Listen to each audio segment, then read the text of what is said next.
The president's plan to charge $90 billion of fees from the banks is like making bank robbery legal and simply charging future bank robbers a tiny fee for the money they've stolen.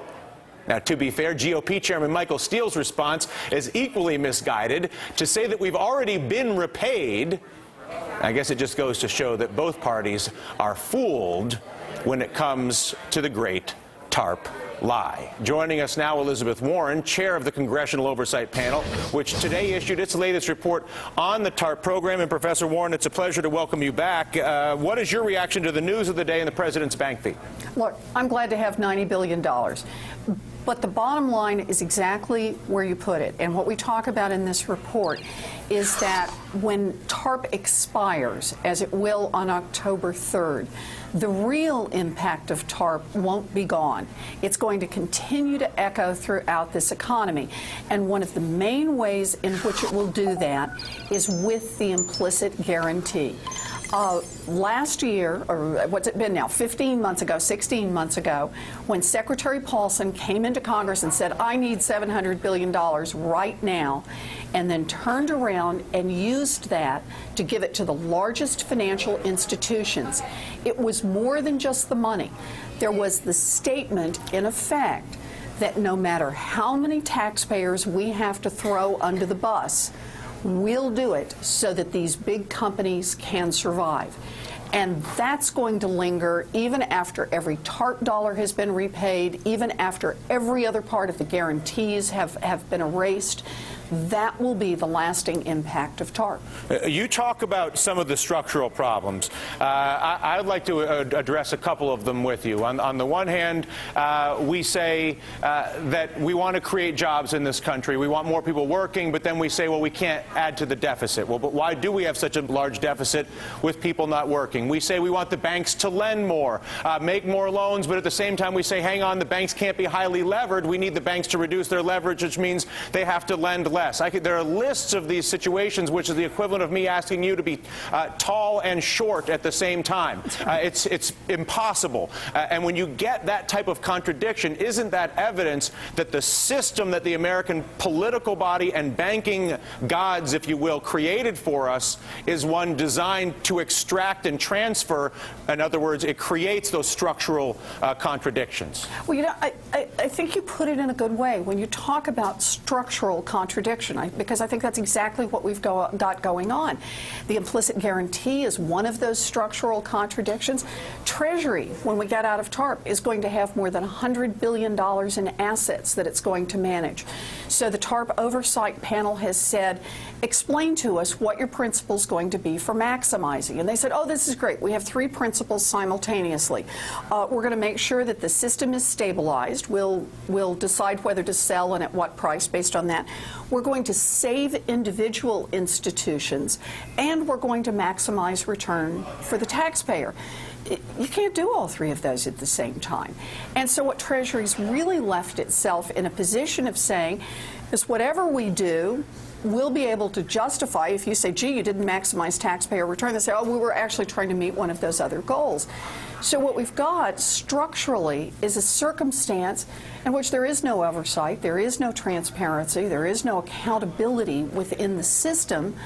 What we're trying to do with oversight is at least point that out and make more demands on Treasury. But we have a big problem. That's a small example of it. Yeah, I believe, and I think I've made this very clear, that the Treasury Secretary is the person who stands in the way of us learning more. I believe that he has an obligation to reveal the AIG emails and other things, but we can save that for another day. But I do want to bring up the Treasury Secretary's comments on the calculated cost of the bailout. He made this in an interview earlier this afternoon with CNBC's John Harwood. He says the ultimate cost of solving this financial crisis is going to be dramatically lower than anybody thought was possible.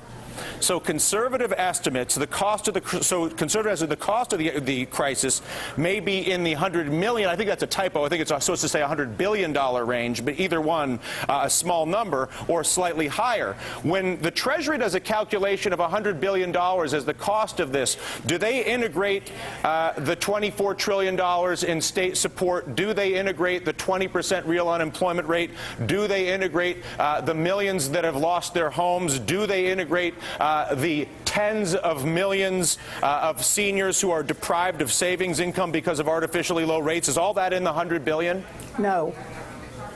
How do they calculate these numbers, and are they using the lie of the TARP? In other words, are they using the lie that the TARP is the only support as a way to pretend none of these other things even exist, none of these other things are being used to support the banking system, on the bet that either the press is too stupid to see it, the politicians are too bought to talk about it, or the electorate is too distracted to do anything about it? The Treasury talks about the TARP money and the TARP money alone, how much we spent directly through TARP and how much we got back.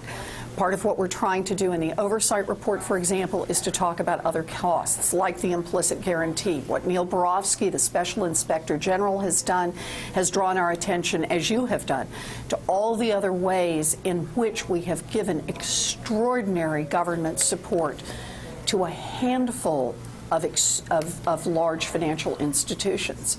Is the role of a bank in our society to exploit its access to our government in order to make the people that run it rich? Well, you know, I thought yesterday was informative, if nothing else. The question was, following this enormous crisis, how much responsibility do you take? Which is really a question of how much do you plan to change your underlying business model? How much do you plan to change your practices? And I heard a message pretty loud and clear. We don't plan to change. If I was giving you free money to gamble wildly with, would you change unless I made it against the law? You know, it's a great business model that effectively says, look, come and invest your money with me because I'm a too-big-to-fail financial institution. I'll take that money and I'll go to Las Vegas and I'll bet it all on Black 22. And if it comes in, woo, we're all rich. And if it doesn't come in, the taxpayers will pick up your losses.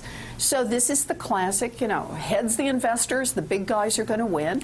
Tails, the taxpayers are going to lose. And in the process, you then redirect all of the investment, or a huge percentage of the investment capital that would have gone into other parts of our economy, from medicine to energy, get redirected because there's this legalized fraud going on, which provides much better returns than all the hard work of building windmills and curing cancer. You know, I think that really is the cost, and this is one we'll never put a dollar figure on it. But these too-big-to-fail institutions who can engage in highly risky and highly profitable activities are competing in the marketplace with every other kind of business, including intermediate-sized and small banks who certainly are not in a too-big-to-fail position.